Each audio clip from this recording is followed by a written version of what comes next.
we go. I'm in. You're in? We're good to go. All set? Are you good? Yep. Well, No. before I Any last minute checks? make you have sure to- that I Do you have to have my clear your, phone muted. you have to clear your browser history real quick, or you have to? Oh, you're all good. Okay. Okay. Sounds. Oh, okay. What the fuck? Hold What on. was that creepy shit? Wait. Can I play something really quick? Absolutely. This is like my Are own we creation. keeping this stuff in? Welcome to the Wasteful Thinking Welcome. podcast. Okay, here we We've go. been talking for about. What the fuck? You ready for this? I'm ready.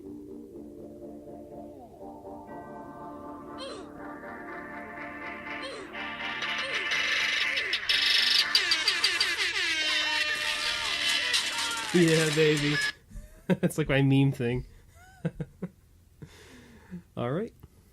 Remember the other day at work when I told you that sometimes I feel like when I'm not working or like I'm just sitting at home and nobody's at the house with me, like I feel like I'm just not contributing anything. Yeah. Well, after the performance that you just showed me, now I feel a lot better about myself. Oh, I'm really happy to hear that. Well, I want to say I'm really thank you. glad that you feel like you have more purpose now. You understand that I once sat on the toilet for a half hour and just played random shit like that. I have one more to show you, actually. One more. And Wait. You sat on the toilet for half an hour, And I just... and that's all you did was play with your soundboard. Yeah. I was done. Like, I had pooped. I didn't wipe yet, so there was still, like... A little bit of crusties. A little on bit the of poopy. outside. It actually, like, Dingles. when I went to go wipe later on, it was kind of, like, dried up a little bit, which You know what I've really been noticing? sucked, actually. Hold on, I'll let you play your fucking Okay. your thingy-mabobber. It's a little bit of a build-up. You gotta let me kind of get into it. Hold on. All right. This is important to me that you allow me to do this. Okay. Let me see if I can... It is Wednesday, my dudes.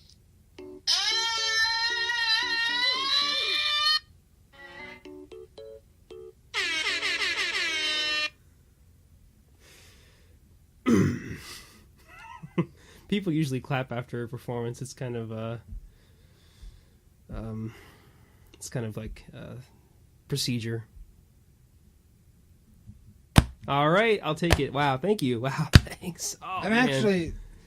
Look. I mean, I'm not exactly impressed. I'm more impressed with the fact that you sat on your toilet for half an hour just to do that. That is way more impressive to me because you don't smoke weed anymore. Nope. And you probably weren't drinking. I was not drinking So at you were all. completely sober. Oh, yes. And in your sober hours, you work a full-time job, and you have like stuff you have to do for school, and you have people you're hanging out with every now and again. And in your off hours, you're just like, you know what would best fill my time? I'm gonna shit for 30 seconds and then do the fucking Thug Life air horn. Did it bring you happiness? Oh, dude, it brings me so much happiness. That's what I did at work, too. I sat in the work toilet and did that also. I was cracking up in the bathroom. I'm sure if anyone walked by and heard me, they would have thought I was literally... Yeah, all they hear is just... It's just... It really does bring me a lot of joy. Well, It's good stuff. What I was gonna say is like, I poop like 6 times a day, and like even when I don't have to poop, like I'm still like on the toilet thinking I might have to poop. So if I Yeah. get like a little turd out, you still have to wipe, you know. It's true, So yeah. like my asshole is like protruding now. It has been for like the last 2 weeks. Wait, you 'Cause can feel it kind of hanging I've down? literally had to like wipe my asshole so much that Oh my like God. it's puckering up, and it like hurts really bad. Unless it's like a fucking gnarly shit, it actually like hurts to wipe. You should really go to the doctor. No, Go to the because then the rectal doctor's doctor. going to be like, well, let me see. And he might, like, fucking... Well, maybe if he put his tongue in it, it'd actually make it feel better. You I don't walk know. in there, and right away, he's just like, well, let's take a look at it. He puts like a little glove around his tongue with, like, little 5 fingers coming out of it. It's like a little Looks tongue like the glove. glove in SpongeBob. Oh, yeah, from Glove World. I was thinking the exact same thing, actually. He puts a little Glove World glove on his tongue. He's like... Doc, why is there a glove on your tongue? Oh, I'll go and dry if you want. He's like, Pulls it out. oh, I just All assumed right. this was more of a courtesy. All right, bend over. He's like, Doc, did they teach you that in medical school? He's like, no. No, no. private practice. Yeah, they did not teach me that in medical school. Is that FDA approved? Fuck the government. All right, well, for that, you can put your tongue in my ass. It's but- FGA approved. Fuck government assholes approved. No, They'd approve anything. they probably would. They'd approve a fucking tank in your front yard. It's like, hi, FGA, I'd like to know, can I have a fucking Sherman tank, like, just in my garage? Are you going to use it? I don't know. If you use it, we'll approve. It's like, why do you want me to use it? That could cause a lot of destruction. Use it. Use it for YouTube content. That way they can sell ad space on it. FGA Join the government now, and then get your own Sherman tank. I mean, honestly, what else is the point of tax-paying money if not for giving random people things they don't really need? I think if we pay taxes for things to be done, we should also be able to do what we want. You know what? Here's a good discussion we can have. That for the longest time, I didn't really even consider the implication of paying taxes. I just did it. You know, we all paid income tax, we all pay sales tax. I didn't really care. People pay property taxes. But when it comes down to it, though, what am I really paying for? Like, what am I actually paying for? Why is it that I lose thousands of dollars a year for taxes? It's like I'm playing Rome Total War and I've got the taxes set to very high. And, like, at least in that game, you can build more Triarii and you can go kill Egyptians. But what's my money even going to? If my money can't go towards the thwarting of the Egyptian government, then I don't think we should pay them. I mean, I'm not against paying some taxes, but I feel like I pay a lot. I feel like I pay, like, 30% of my income is taxed. That's a lot. That's kind of crazy. People are taxed to shit. I mean, why is the 25 to 30% of my income taxed? I saw this argument. Alex posted a thing on his Instagram. Alex Jones? No, Alex Archer. Oh, okay. We just got demonetized, by the way. I said Alex Jones, so. Well, I don't think we really had too many. The stream went down. Oh fuck. We were crashed. But Alex posted something. He's like, I love how I make like. He made like $430 for working like however long he worked. Mm. And in his paycheck, he got like $285. Jesus Christ. He's like, I love it how I can work this amount of hours for a company, and when they pay me, I get so much of it taken out just because the government wants it. Yeah. And this girl that we used to go to school with comments underneath it. She's like, calm down, dude. That money, there's taxes to help support people like you, and you're going to be getting all that money back anyway. It's like, one, it's not true. Two, if he's going to be getting all of that money back anyway, why fucking take it out in the first place? Yeah, it's true. It's almost like you're giving a loan to the government, which they don't always repay back anyway, because I didn't get all my money back. I mean, I think I got a pretty good chunk of change last year, but it was not the full $4,000. That's the worst argument I've ever heard. No, we're just taking it now. You get it back later. Don't complain. That's like if I have a fucking sandwich just on my table, and I go by to eat it, and I'm about to grab it, fucking IRS agent comes in, whoa, whoa, whoa, whoa, whoa. We're taking this for now. Yeah. But 8 months from now, we'll give you 3/4 of the sandwich back. Yeah, you'll get some of it back. Yeah. It might be kind of moldy. It might be dirty money at that point, a dirty sandwich. But you know what? You will get a bite, at least a bite of it. Here's the thing: is like you give them a sandwich worth $10.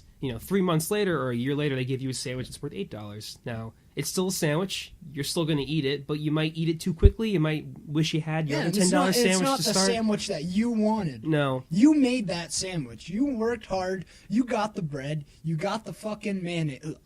I don't want mayonnaise, but I love mayonnaise. In some people's cases. You Chipotle mayonnaise. You get the mayonnaise. You get the ham. Aioli mayonnaise. Give me some Dijon in that mayonnaise. I'm a honey mustard man myself. That's all right. I'll eat mayonnaise if it's on like a Wendy's Junior Bacon Cheeseburger or like a McChicken. Oh, yeah. If it's like lunch meat, like sliced ham, sliced turkey, stuff like that.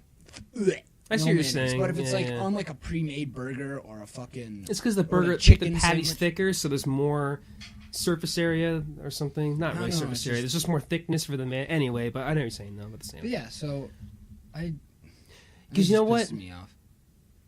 Because now I have to rant on mayonnaise. Now I'm a free-thinking adult, so now I have opinions and I have actual thoughts. Now I don't just sort of just exist and do whatever. Okay, Kanye, settle down. What are you talking about? I love Roblox. I'm Kanye. I love Roblox. I'm Kanye.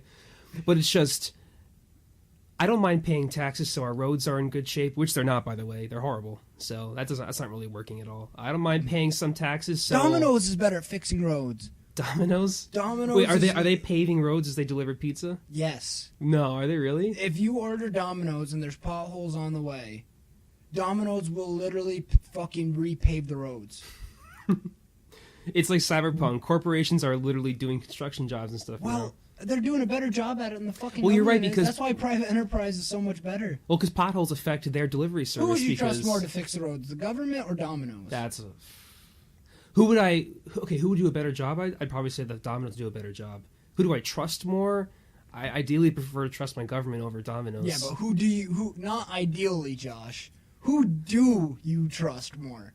In a realistic the person world? who it affects more directly. So Domino's actually using the roads to deliver pizza, I would trust them over the government because they're the people actually doing the work. Yeah, now, yeah. I'm more inclined to trust civilians over the government because the government just sort of exists to sort of just to be there. I'm not even sure sometimes all right, why. let's get out of the government because Well, look, the thing is that I still think I'm a liberal, but I'm a little bit more libertarian when it comes to the government. you're a classical liberal. Because I don't really think... I think that free thinking and open-mindedness is a good idea, but I think that I don't fully agree with the entire idea of socialism. I think that there are certain things that the government could handle. I do think healthcare is one of them, actually, personally. Now, I think healthcare, transportation should be the two biggest things that we supply. Because that's basic health and transportation of our people. That's pretty simple. A military, that's great. And maybe some people to staff those positions to keep the administrative work going. But there's only one government agency that I like. There's one fucking government agency that I like. You know what? Take a guess what it is. The military. I mean, technically, I guess it is a government force, but I'm not counting that. Yes, Okay. I do like the military. You like the ATF, alcohol, tobacco, and firearms. Shut the fuck up. No, I don't. What do you like? NASA. NASA. Okay. I fucking love NASA. All right, but you know what? Because I would consider NASA's cool. NASA, like, because in like a lot of government agencies, it's like if something's not FDA approved, right? Like the Food and Drug Administration says, "Oh no, you can't sell this. Like you can't use this." So then fucking the company's like, "Oh, but I think we should be able to sell it." They go, "No. So there's bad stuff in here. You cannot sell it, even if people are willing to risk themselves just to buy this. No. You can't sell this. Oh fuck, that sucks. Okay." NASA, Elon Musk is like, man, I'm building a fucking rocket and we're going to Jupiter right now. Who's ready? NASA's like, dude, use my fucking ports. You can fucking take off from here if you want. We don't care. They go, oh, you need some stuff here? We'll help train your guys. Yeah. That's what I like. No, you're right. I almost would consider NASA to be a part of transportation. At some point in time, Space transportation. that's going to be more meaningful.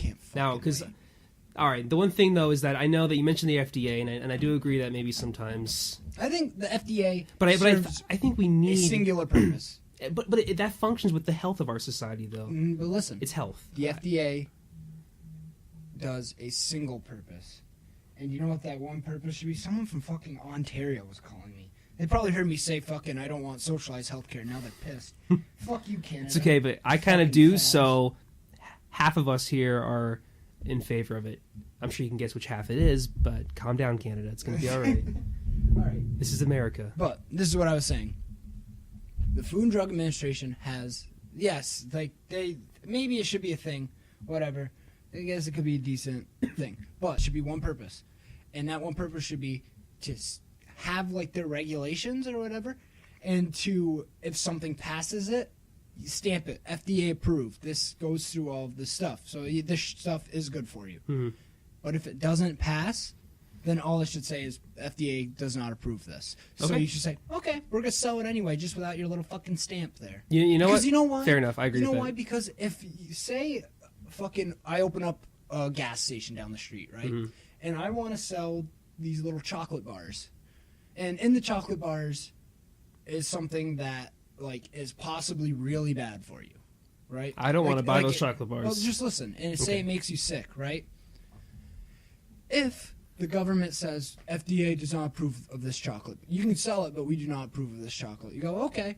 So then you sell it anyway, and people are going to buy it. If people buy it, and then they say, oh, I like this. It's not really that bad for me. Like, I don't feel any adverse effects. Mm-hmm. So they keep eating it. If they eat it and it's horrible for them, they're going to tell other people, do not buy this fucking chocolate. I literally shipped for a month. Like, do not buy this. And they're going to go, oh, okay, yeah, I don't want to deal with that, so fuck that chocolate. Mm-hmm. True. And then if nobody's buying the chocolate, you're not going to spend the money to make the chocolate anymore. So that's true. You can just buy the pure market, get it off the shelves without having the government step in and get their fucking greasy little fingers in it. And with today's social media activity, exactly. that would get so basically, let's say a whole new company says, hey, we're going to create like uranium bars. They're going to be delicious. You're going to love them. One person eats it, they die. And then like they start posting online, dude, these uranium bars literally will kill you in 65 million years. That's the half-life of uranium. You're going to get wrecked in 65 million years. So then all of a sudden now bars get trashed and then they're done. Like no one eats them anymore. You're right. So I think it's a good idea. Indicator on that stuff than the government is. The idea of that, I feel like, which is where I agree with you, is that even if it's not going to... Because I actually like the fact that there's things being approved. Whether they're right or whether I trust them, I guess, is different. But I like that there's this kind of like guardian angel force looking over us in a way. I think that's possibly a good thing, but I agree with you, though, that just because it isn't approved means that we shouldn't stop it from being sold. Because... Now, but you're right, but it should be clearly stamped that if you want to only eat things approved by the FDA... This is not. So if you do not want to eat things not approved, there you go. It's super transparent and clear. There's no way you can fuck that up. So I agree with you. Because if someone wants to make like a poopy bar in their basement and make it out of cockroaches, and if you buy that cockroach bar, oh well. I mean, you know what I think you kind of are? You're not really like a socialist as much as you're like... A fascist? No, you're someone who thinks like you think that government should pay for people's health care. But I don't think. But you obviously are not. You're not one of these people like everybody should have this fucking system of healthcare. Should all be the same. Everybody gets this fucking help, no matter whether they pay more money or not. We all get this standard at these hospitals, all run by the same person. Blah blah. You're more of like, if you can't afford it, it should be given to you. But if you can't afford it, you should be able to do your own private thing. You know, ideally, I'd like for there to be some choice in it, but it would be great though if I didn't have to worry about having to pay for healthcare. I mean, it would be nice. I already pay this much in taxes. It'd be great if that was just covered for me. I mean, because really, if you consider healthcare to be a tax, I'm paying an additional percentage of my income to have healthcare. So I'm being taxed even further. If you defunded a lot of other pointless governmental agencies. True. You know what I mean? Like the EPA. The EPA really shouldn't... I don't think the EPA should be there because...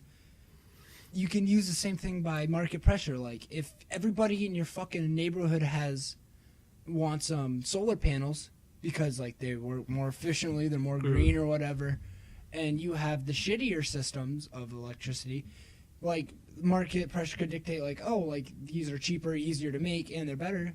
Use this. Like, you could advertise to them. They go, oh, okay, we can do this. You shouldn't be, like, fucking have to pay for this sort of thing. Like, they can't just completely get rid of coal. Coal should be an alternative. Same with solar panels. Same with wind energy. Same with fucking hydroelectricity. Whatever you want. Do you think, though, that without pressure from like an environmental group, that there would be no incentive to start? Because in the long term, absolutely not. Well, in the long term, solar, wind, hydroelectric, they're all more. They're maybe not as efficient energy wise. I think that like just natural gas and fuel is probably the most like efficient form of combustion and energy. But I feel like we're not efficient, but maybe the best, most powerful. I don't know that for a fact. Don't flame me, whatever. Libtards. Don't flame me, just kidding. But do you think that without that pressure, would anybody even try? No, absolutely not. You think they would? They still would do it either way? I just think, because I think people have, like... It's like slavery, like... Just because slavery was allowed, some people are still like... I'm not fucking a proponent of slavery again, but this is just... Again, I've never have been. Again? And I never will be. Oh, this just in. Dylan Clay is not a proponent of slavery. I have to get it out there. I was going to make a fake name for you, like Dylan Kuziak. I don't need any fucking allegations coming up against me. An anonymous source said Dylan Clay wants people in chains. Next story at 11. Coming up soon, Lindsay Lohan tried to abduct homeless children. That actually is real. That actually almost actually did happen. So because, like... People, just because it was allowed, like, didn't mean a lot of people were like, no, I think that's morally reprehensible. I'm not going to do that. And I don't think you guys should either. I think that's wrong. They didn't need the government stepping in and telling them slavery was wrong in order for them to feel like it was wrong and that they shouldn't do it. And, I mean, granted, some people still did it anyway. But I'm just saying, like, as an example, like, the government doesn't have to tell you something in order for you to feel... Like, say murder became legal. Right? Mm-hmm. Could you, on your good conscience, go out and start killing a bunch of random people? I wouldn't. Yeah, exactly. I would only defend myself. Now look at The Purge. The Purge is basically that. What would happen in a world like that? I don't really watch them. If I was in The Purge, I wouldn't kill people. I would definitely. All I would do is maybe sexually harass a couple people in that 24 hours. Hey, you took your training. Josh, you took the training. I'm not saying I would rape or assault or even touch someone. I never mentioned the word. I just love harassment. Harassment is fun as fuck. Yeah, but if you harass people and they're not harassed by it, it's not harassment. Yeah, but that's when it's not fun. Like, I would never do anything like that. But wait. I would never make someone feel like wholly uncomfortable. I'd like to just make a few uncomfortable jokes. Like when I walk by you and I go, Josh, your balls are looking really good today. Like, well, that makes you pretty uncomfortable, but it's not like life changing. Like you're not gonna like look at me different the next time I see you. Let's backtrack for a second because this could tie into something else you wanted to talk about. But let's backtrack a little bit back to the whole like slavery, immoral government thing. Because so I definitely agree with you that most people are good and most people wouldn't do a thing that was just generally amoral or immoral like that. But there were the people who did. Like you mentioned, there were people who did that, and I feel like that, in my opinion, laws are in place not to stop the people who wouldn't ever commit the crime, but the people who do and already are. So I feel like that murder's illegal because we wouldn't murder somebody unless we were stressed or something. In like hardcore stress, not just like, I got a 48 in my math test.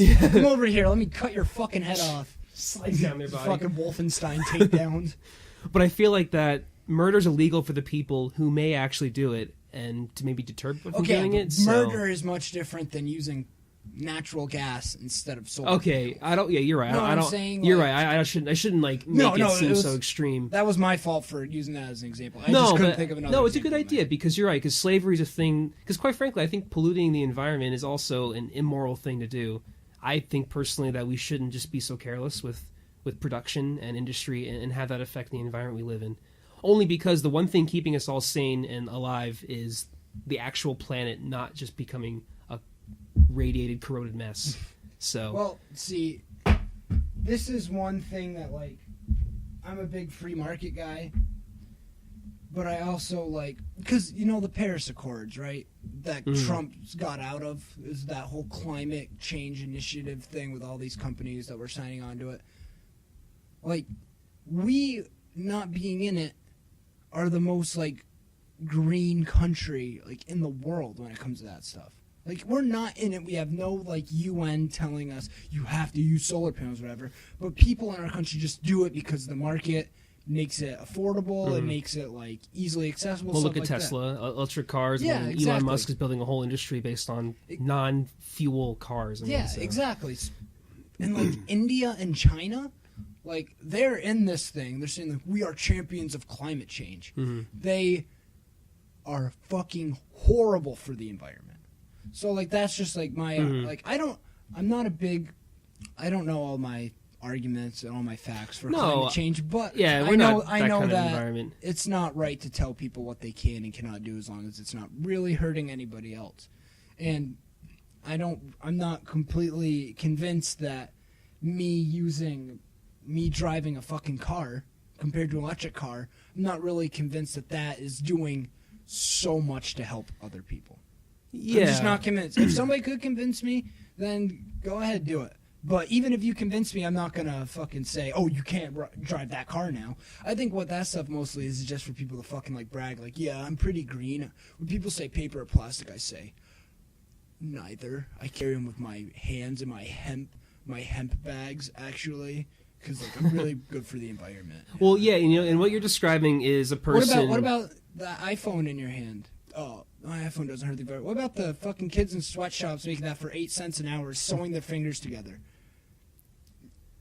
No, I'm green. Well, see, I think what you're describing are people who are...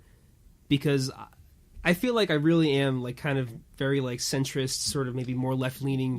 You're more... But the thing is that I definitely can see... I don't know what you are, because you're like a wave line. Like, you go in between and they come back out, and then you fucking go back.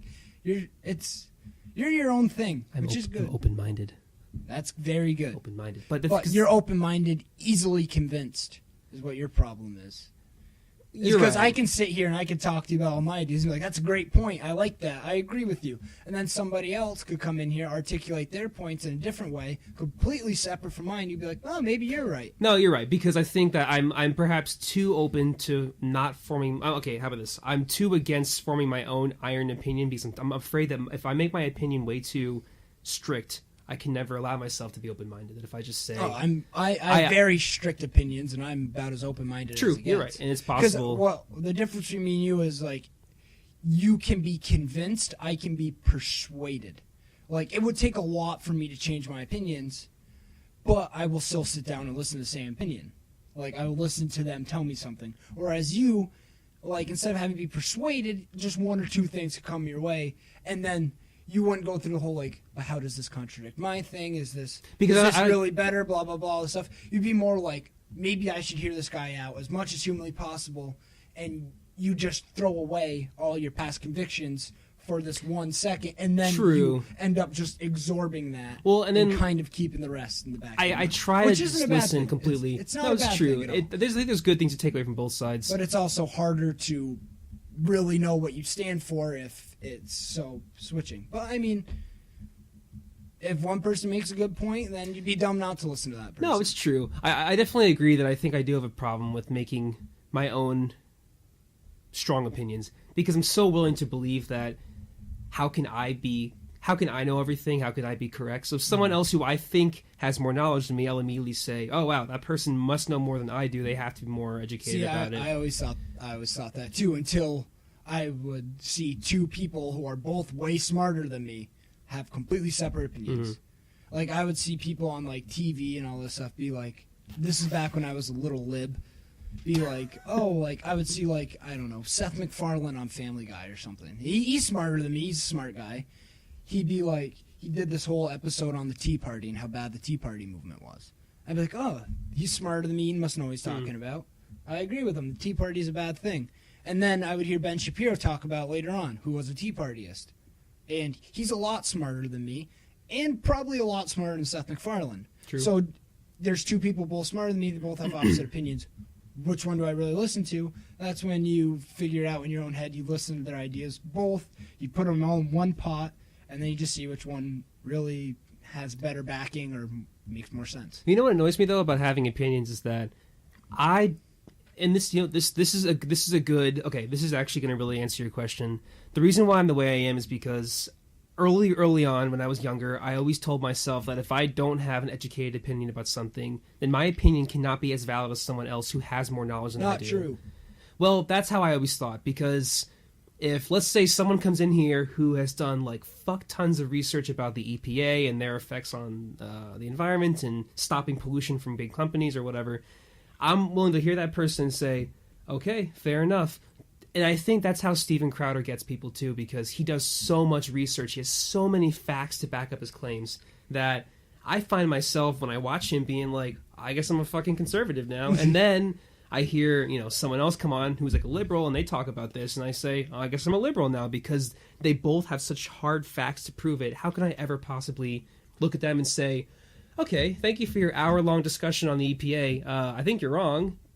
Because they'll say, well, what's your opinion? I'd say, well, I think you're wrong, but honestly, I have nothing to back it up. And that's why I'm so willing to accept that people who have more facts than me, they have to be Well, if you think somebody's wrong just because you think they're wrong, and you can't... That's ignorant. That's called ignorance. I think that's ignorant. But if you... I think it also has to do with trust, as in a thing, like, if somebody's smarter than you, but they've made, like, just... Like... Alex Jones could go on and say something that makes complete sense, right? Like, and I like Alex Jones. I think he's more of an entertainer than he is actual, like, politician sort of commentator. Whatever. I agree, yeah. But, like, if you were to go on and say something mind-blowingly smart, right, in front of, like, say, somebody, like, who voted for Hillary Clinton, whatever, say, like, a pretty, like, a Democrat. They heard Alex Jones say this fucking mind-blowingly intelligent, everything he said was backed up, blah, blah, all this stuff. They would still think, oh, that makes a lot of sense. It's really smart. But how do I know this person's right? Because it's Alex Jones.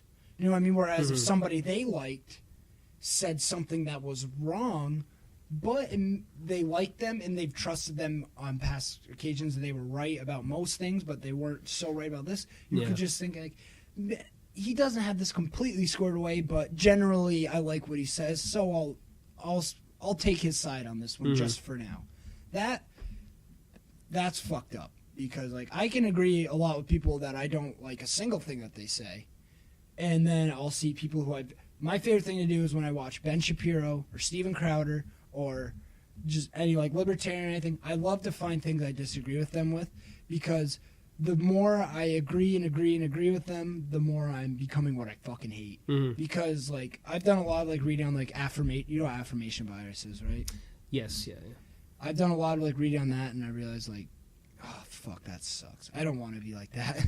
Like I don't want to just blindly follow somebody just because I like a few of the things they say. So I feel, they must always be right. No, people are fucking wrong all the time. People are right all the time.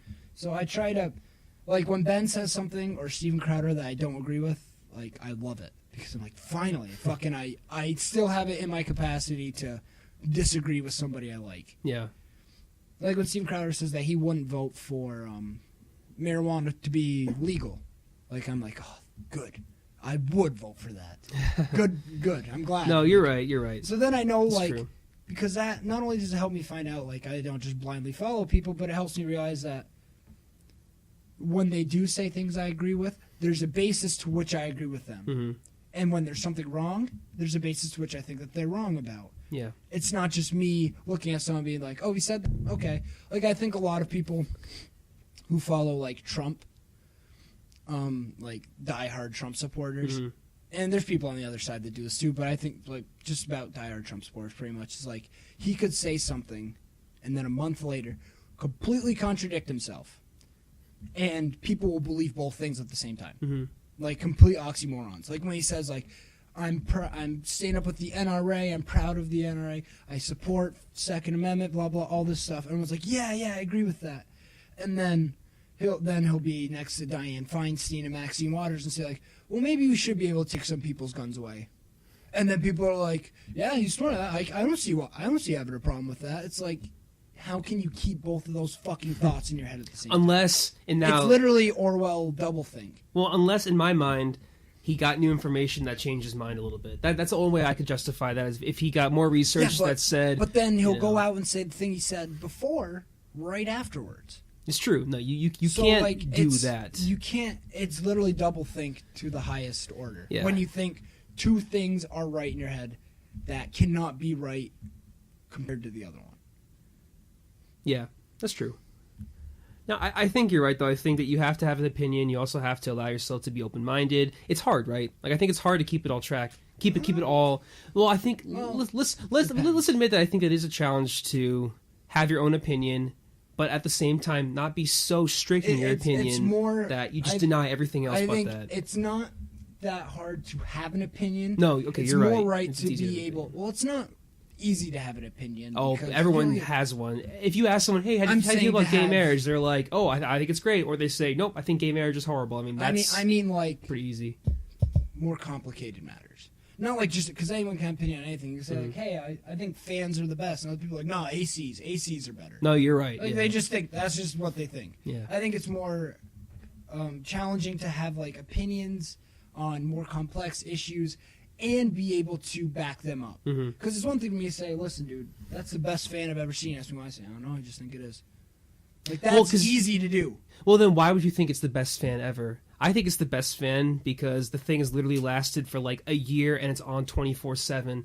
And it has a nice airflow to it, and it's easy to clean. Exactly. But what I'm saying is that opinion's harder to come about than just, it's a sick fucking fan you got there. I think a lot of people have that opinion, though, where they just say, oh, dude, I love Ford. Why?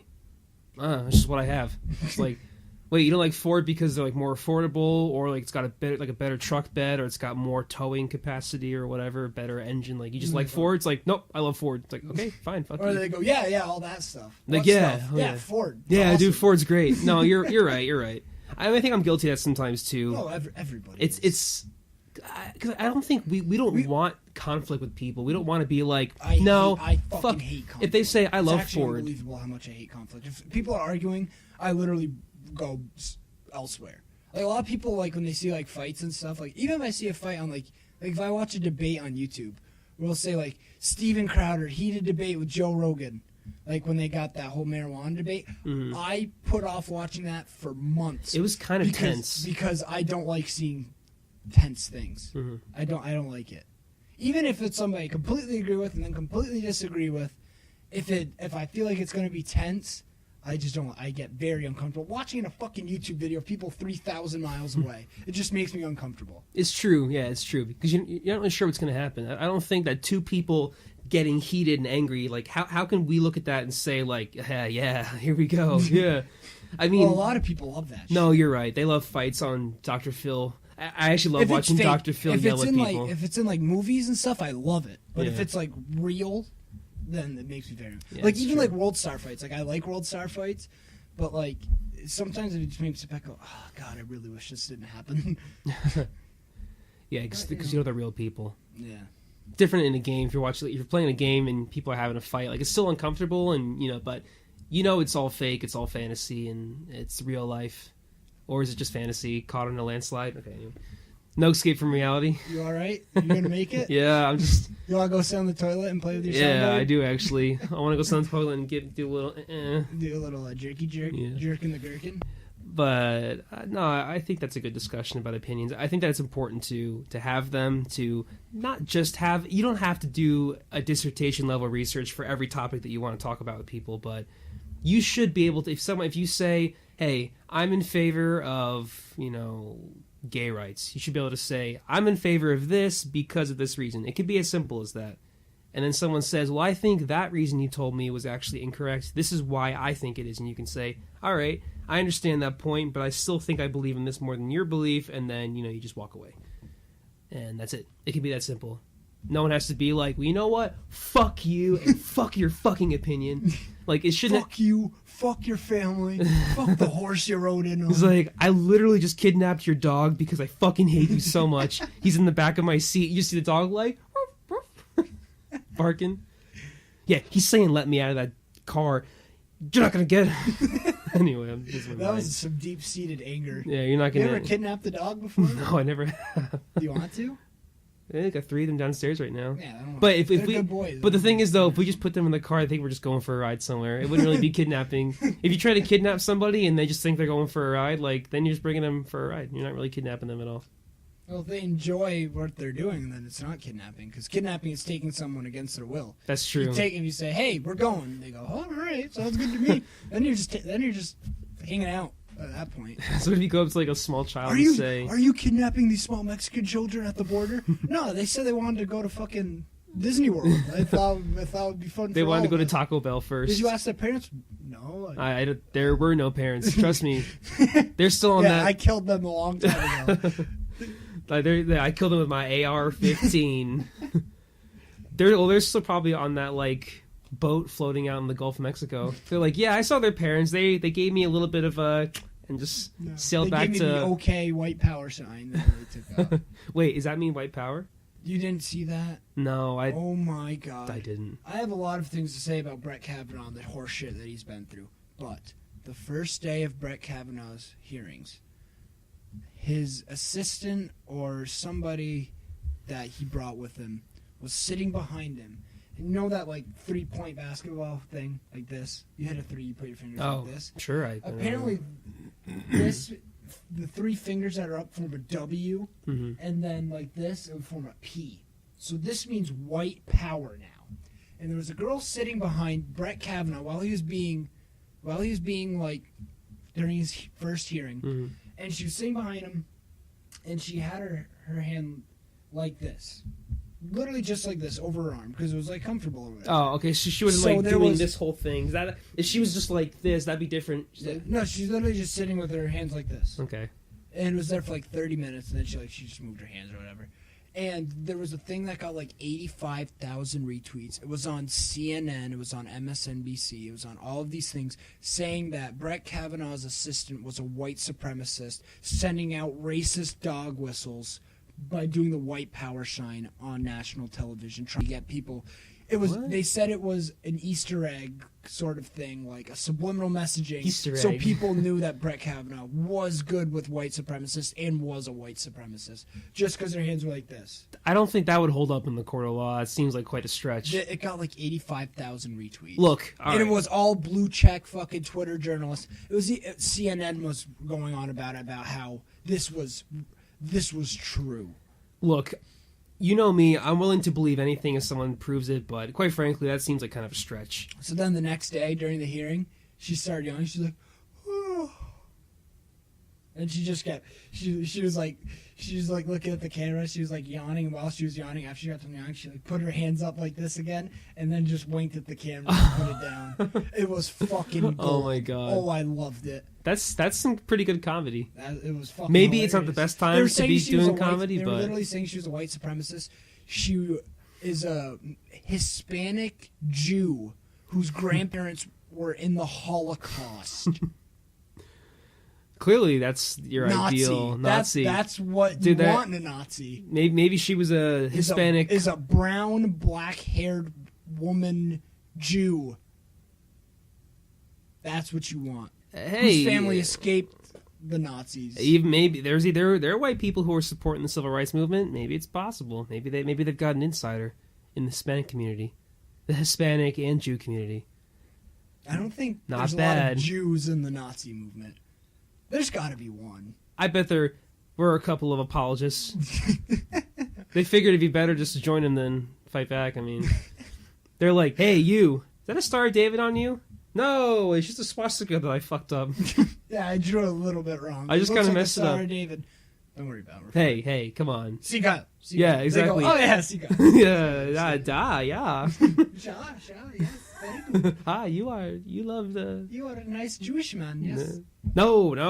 No, I'm not. No, I'm not. No, You- I'm not. Not Jewish? Nope. Heil Hitler. Heil Hitler. Kills the Jews? I wouldn't go that far, but I mean, no, of course. Okay, see, I'm sorry. I'm so sorry. Sha, Of course. sha, I sha, mean, sha. yes. See, Just go to Mein your Kampf. go in the back room, just like take off like this like face mask, and it's just like the like- ultra like stereotypical Jewish. Is that like, thing. Sayamaka? No, this is a hat. I was just It's swimming. just really, I put it in the dryer. It got Yeah. really small. This is my swimming Did you cap. just I walk was out just to going the for a swim. synagogue? No, I was in there to spy on those people. There's like 80 Yeah. Jews in there. Yeah, Very go good. get him. Sha, sha, sha. Go get him. Go get him. Go get him. But if you see two people in the corner, woman and child, they're cool. They're with me. They're good. Don't worry about that. They're cool. I just forgot to tell them that you were coming and that I was going to do this whole thing. But don't worry. I forgot to bring it up over our pancake social. this That I was morning. going to convert. I mean, always be this way. Oh, man. That doesn't make any sense. And if it is, you know what? Okay. I mean, really, in the end, I don't know what that even really means. Like, so let's say she It really... means like, okay. Let's say she is signaling white supremacists. What does that do for anything? Like, what does that actually do for the hearing, for him, for her? What's the point? What would be her point of doing that? And just to stir the internet up? Because you got to think, if someone's doing something that you think is really true, you got to consider why. What would be the point of that? Just to make some kind of weird statement? We need to burn this entire fucking earth down and restart. We really do. If I have to be taken out in the crosshairs, then so be it. But we really need to fucking...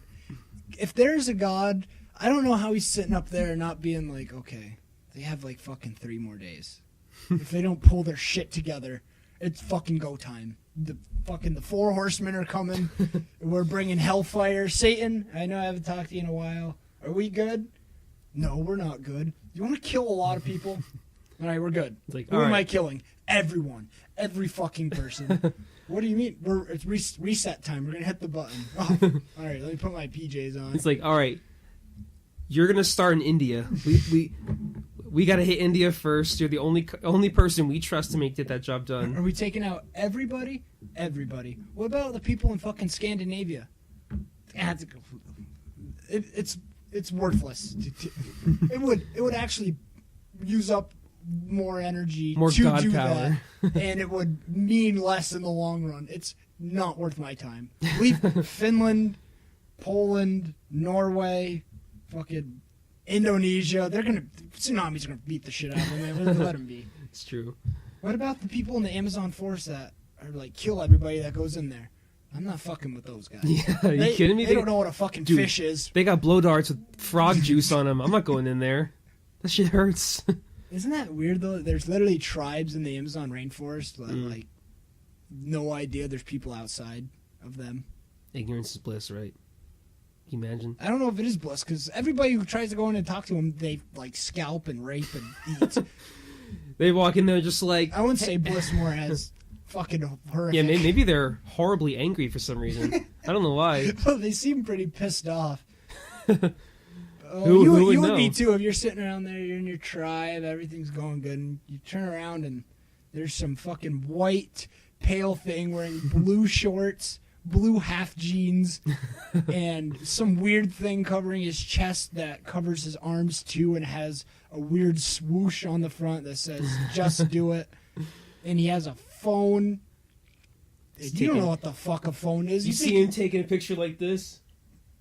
You ever seen that one joke about like the open mouth like soy boy like thing where it's like soy boy millennial hipsters always take pictures with like their mouths open like that. I'm sure I you've only seen it do that before. because I hate smiling. I take the same pictures. I hate smiling, so I just open my mouth up. Yeah, because I make myself look like a fucking retard. But let me show you. I don't actually. You think I'm doing that on purpose? No. Let me show you actually. Soy boy millennial hipsters. Well, I'm not gonna be able to find that, but let me just say, PewDiePie did a whole video. I'm a huge PewDiePie. I love PewDiePie. I'm a huge PewDiePie fan. I've gotten right out of the YouTube creators. I don't really. Here, this is a good. There's a couple that are good. That's a good example of it. But like literally, it's that guy mostly looks like he works for Al Jazeera. Yeah, a couple. What the hell? Old man snoring with open mouth. It's so weird. Man crying with his mouth open. That's fucking disturbing. That looks like Mark Maron. I don't even know who that is. Let him be. Anyway, I'm looking at men with their mouths open. What is it that you wanted to talk about in the car?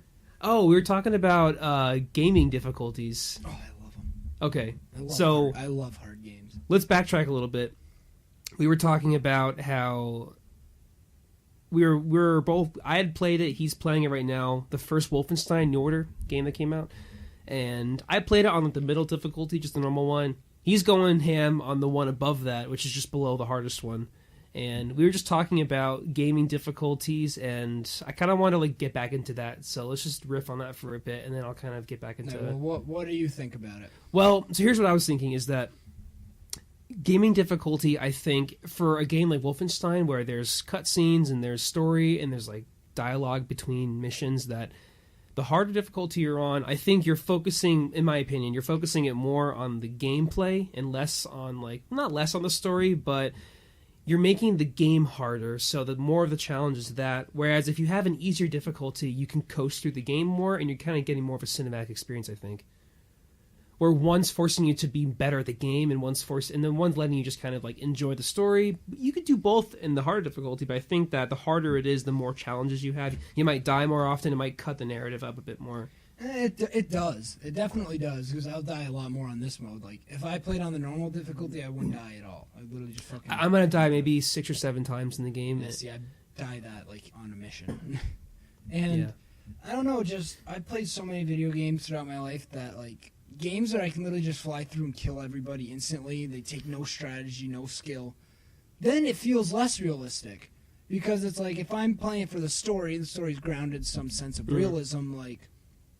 BJ Blazkowicz went through, got shot at by 70 Nazi super soldiers. None of them hit him, and he killed them all in one shot, stabbed 38 of them in the fucking chest, and then just moved on with his day. It's true. Whereas if it's harder, it's like, holy shit, like, it takes more strategy. You feel like an actual soldier, like, you don't want to take risks. You want to be more methodical and strategize it. So, yeah, it does take a little bit from the story, and you do die a lot, but it has more of, like, a grounded, like... I feel like it'd be more like that than more like you hit through the door instead of worrying about stealth at all. You literally just you pull out the fucking double assault rifles and you just start spraying everywhere. Yeah, it's true. And I like that. That's why I like harder games. Plus, they're just more fun. Like, I'd rather die like 30 times and then beat it and feel proud of myself than beat a game where I don't die a single time because it's easy as fuck. Like, there's games that, like, you ever played Army of Two? Oh, long time ago, right? The first one was fun. The second one was eh. The third one is one of the worst games I've ever played in my entire life. It's called the Army of Two Devil's Cartel. Mm-hmm. Me and Alex were playing on, like, the hardest difficulty. And the game was so easy that, no fucking joke, it was, like, mission, like, 35. There's, like, 40 missions or something. Okay. We wanted to see if we could run through the entire mission without firing a single weapon. All we did was melee kills. We killed 98 people or something like that. Didn't fire a single bullet. Didn't die a single time. Okay. Didn't even get downed. Literally just ran through. And there were like these long ass hallways where like people were like fucking just spraying from the hallway. You had to like shoot them and then like run through. No, we literally just ran through their bullets to just punch them in the face. And it was the worst fucking thing I've ever experienced in my entire life. I'd rather get polio than have to go through that again. This just in. You rather have polio. Dylan Clay, advocate for polio. You know, it depends if you're into the story of it at all. Like, I could see maybe enjoying it more, but I get what you're saying. If the game is just simply existing for the gameplay and the gameplay is boring, then... Because you're right. Games where you just mow down waves of people senselessly, I mean... I love the game. It's a really cool game, actually, but parts of Spec Ops: The Line got that way, actually, for me, which sucks. It's a really fun game, but... The story in that... The story... I've never played it, but I know every single The fucking story thing is that really, happens in really, the like, story. cerebral and cool, and I like it a lot, but some of the combat, which is, again, this is a game where if I played it on a higher difficulty, I might have had more fun, because the gameplay was pretty simple. I mean, you just kind of shot people. They weren't that powerful, and they were never really a threat, and it just got kind of lame. But the one cool thing, though, is... that the game, luckily, it had a really cool story, so I was able to experience the story on the easier How did difficulty. it end for you? Like, what was your ending in it? Did you know anything about the story going into it? No, I didn't at all. So you didn't know about the white phosphorus mission or anything like that? No. That white phosphorus mission was pretty cool. I liked that a lot. Were you like... It was pretty fucked, though. It reminded me a lot of the one scene from Call of Duty 4 where like you crawl out the helicopter after the nuke hit and everything. Oh, that mission was fucking sick. That one's cool too. Where you're flying in a helicopter and you see the nuke go off, and then like all the things are all going down, and like you go down to it. It reminded me of that, where it's very like. Granted, you weren't dying in the Spec Ops mission, but it just reminded me of that kind of atmosphere, like the destruction of weaponry. Did you like have any idea that's how it was going to be, or No, did it not just at all. come right out of the blue? I knew that people always said, "Wow, Spec Ops: The Line. Wow, Spec Ops: The Line." But I never actually really looked into why people thought it was so great. So.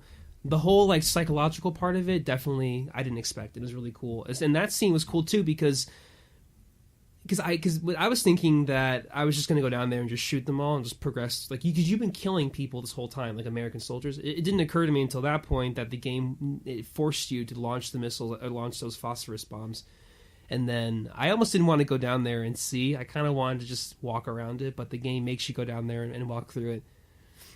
So no idea it was like all civilians and like children. Oh and yeah, shit. no, yeah, you're right. But I even felt bad for the soldiers too. I mean, it's just, I don't know. It's just one of those things where it's just kind of a horrible thing to do to people. I thought, and the game did a good job showing that. What I thought was really cool about it is like when you go through the game, there's like a bunch of like glitches and stuff, like billboards like phase out, and phase back in and shit. And then like it turns out like they made it that way on purpose. So because like it's like all in his head pretty much. They did it that way on purpose to be like, when you see like, oh, that's a glitch, that's fucked up. It's like, no, that's actually like what this guy's seeing. And like, there's he's also so fucking out of his mind that like what you think are just normal game glitches are actually like just going on in this dude's head. I thought that was fucking. There's one part I remember mentioned that it's like you're on top, and the game is like the environment's very interesting too. Like there's like. The city is like completely ruined, like apocalyptic, and it almost seems like it's not really real the whole time. But there's one part you're on top of this one skyscraper, and you look over, and then you see like this huge billboard of the guy you're chasing after, of like the general or whatever. But it's like across this entire building, and then all of a sudden like it goes away, like it kind of fades, and you're like, all right. And there's also moments too where there's a really cool spot where you like zip line down to this building, and like you tackle a soldier, but it's like one of your squad mates, and like. You have a gun to it, and the game is just like, shoot, shoot, shoot. I didn't want to, and if you don't actually shoot, the person you're on top of actually kills you because, like, you had to shoot, like, your squad mate, even though it wasn't, but your guy was just having his head fucked up and everything. But it's just cool because the game makes you do things you don't want to do, and if you don't do them, it punishes you. Like you can't progress forward until you do it. So it kind of like holds you hostage a little bit and makes you make these decisions. How did it end for you? Because I know there's a bunch of endings. The way it ended for me was that I was in... Did you have to fight against the entire military or whatever at the end? No, I didn't. So what I did was that my thing is you went through that whole spot, you got to the building and all the soldiers, like the ones who are left, because I did kill all the people leading up to that. And like they're all just like, there's like 10 of them left just saluting you, saying like, you win, sir, like you did it. And you're like, all right. And then you go up to the top, and that's when you have the whole sequence where the dude is there. So I pulled the trigger on the mirror, like to shoot yourself in a way. Mm-hmm. So what that did is that basically killed the alternate ego or the alternate person he was. And then I got onto like the Humvee, and I drove with the soldiers. There is an ending though where if you choose to not shoot yourself there, you actually get out the Humvee and you can pull your gun on the soldiers at the end, and you can shoot all the soldiers who are trying to rescue you at the end. That's like the bad ending where you choose to like hang on to your psychosis or whatever, and then in the end you pull your gun out, and then you actually have like a 5-minute combat sequence where you shoot the soldiers who are trying to rescue you at the end. It's pretty cool actually. I didn't do that part of it though. I did the one where you just get in there. It's more. Isn't the it's good more ending cinematic. not even really a good ending though? It's still like really fucked up. I think it's pretty good because you kind of like come to terms with the fact that you've been living this like alternate life, and then you're still kind of fucked in the head, but then you're with a bunch of soldiers who are like, holy shit, sir, it's you. We've been trying to look for you forever. You know, we're so happy to find you. Like, you must have been really fucked up from all this. And your guy just kind of sits there and just kind of looks out into the desert. Like, you're kind of fried a bit, but I think the idea is that you're going to be heading back home and probably maybe trying to get some help. But you could choose to, like, hang on to the whole psychic or the crazy delusion and just go crazy.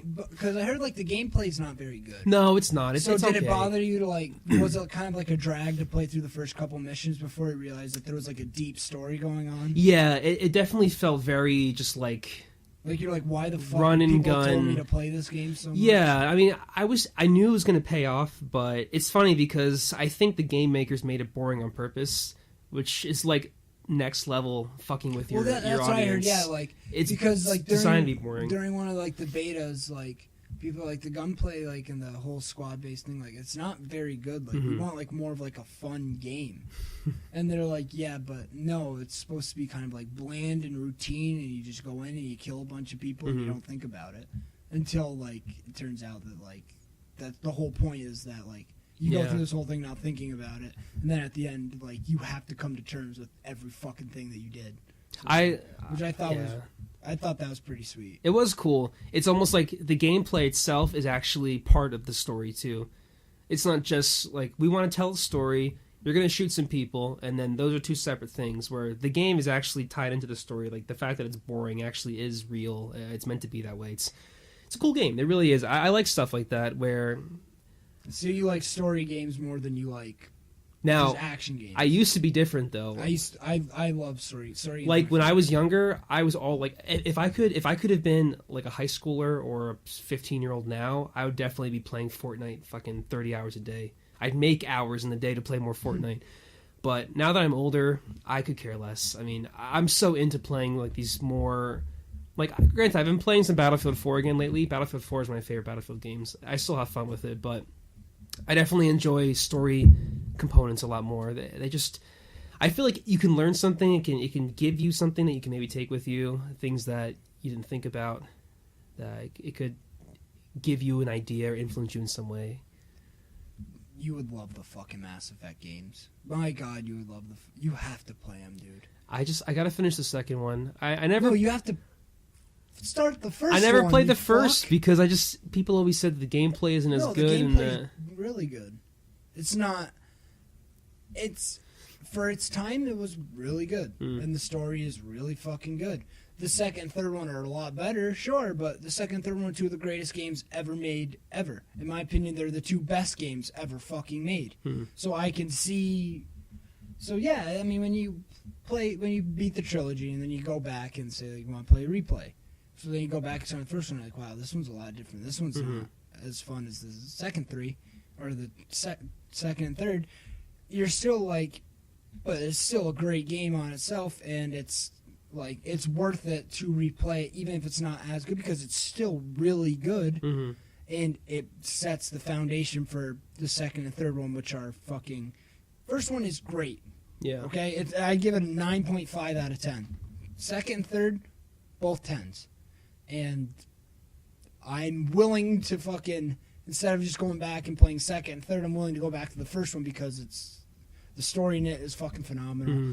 And, like, the fighting mechanics, like the combat, isn't as good as second and third one, but the fucking, like, the skill trees are better, the role-playing mechanics are better, not like the dialogue or anything, but, like, and, like, you can upgrade your guns, and you have fucking infinite ammo, and the second and third one, they're, like, heat clips and stuff like that.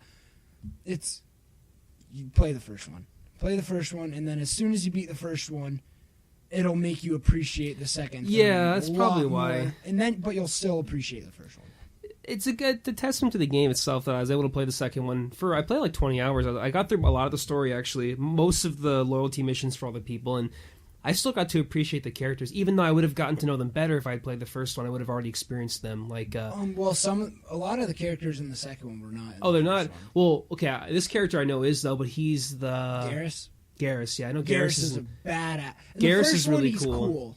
The second and third one, he's a bad. His first mission's really sweet. Where you have to go through that one underground. The Archangel mission. Yeah, and then you see like those two like mercenary groups are fighting each other, and then you have to go. The Suns and the. Yeah, or whatever. And you have to go you have to kind of like get past them to get to him, and then they like assault that place, and you and him have to like fight together to try to defend the spot, and it's a really cool mission too. Great atmosphere in that game, also. The really best fucking mission in that game is. Well, one of the best. I can't just fucking say the best one because there's so many good fucking missions. But Thane, when you find Thane, you have to fight through the penthouse. When he's the assassin. I think Drell. Yeah. And Morden's mission too, where you end up being able to like get the stuff to cure the genophage for the thing. Yeah, I remember that one too. Morden's is that where you can drive? You drive around like on the Krogan like world. You get in some vehicle and you drive to certain locations. I remember that. It was like a driving sequence. I can't really remember. Well, did you play Grunt's loyalty mission where you go through the rite of passage and you have to fight the fucking Thresher mob? Yeah, I remember that. Yeah. Sweet. I remember that. That was cool too. The one where you break Jack out of prison is pretty cool too. You fight the big robot thing. There were a lot of really cool missions, and they were pretty varied. I like how you could travel certain places with the. What's the ship called? Normandy. The Normandy. Sorry, I had to yawn. The Normandy, yeah. So I feel like that. The only bad thing about the second one was the final boss fight. It's dumb. Mm-hmm. And the fucking planet mining. Oh, yeah. Mind numbing. It seemed At least it goes very by arbitrary. quick, but oh my god, it kind of sucks. I even forgot what the point of that was. I can't even remember what those resources were used for. You get the stuff to upgrade your ships, sure. So everybody survives the suicide mission. Okay. You never played the suicide mission? Nope, I never got to that point. Dude. Because that's the last mission of the game, Did you do right? Legion's mission? Where like you go in Legion's memory blocks and you find out what the Quarians did to the Geth and how they tortured them and everything? Fuck, no, I don't remember that. I don't think I got to Legion actually. The Geth squad mate? No. You never got Legion? No. I never got him. I have everybody else though. I've got like Tali and Miranda and that one like one black guy and stuff like that. You have no idea how disappointed I am in you right now. I was just rolling through it, man. I didn't know how far I was. Dude. What the fuck, man? I have all three of them. I'll let you borrow my whole fucking Xbox 360 just to play through all of them. Well, I'd like to keep my same save files and all my people I've saved and all that kind of stuff. I'd like to keep that all on there. If I was you, I'd just completely restart.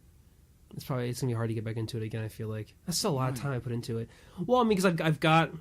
I don't want to have beat to them restart. all 4 times. Yeah, I don't want to have to restart though. I kind of want to be able to pick it back up and. But then you won't be able to go through the first one. Yeah. I'm curious to see if they've got them. I know you can buy the first one on Steam. The third one, maybe you get Third on. one's on Steam, only Origin. Okay, that's fine. I have Origin. It's all right.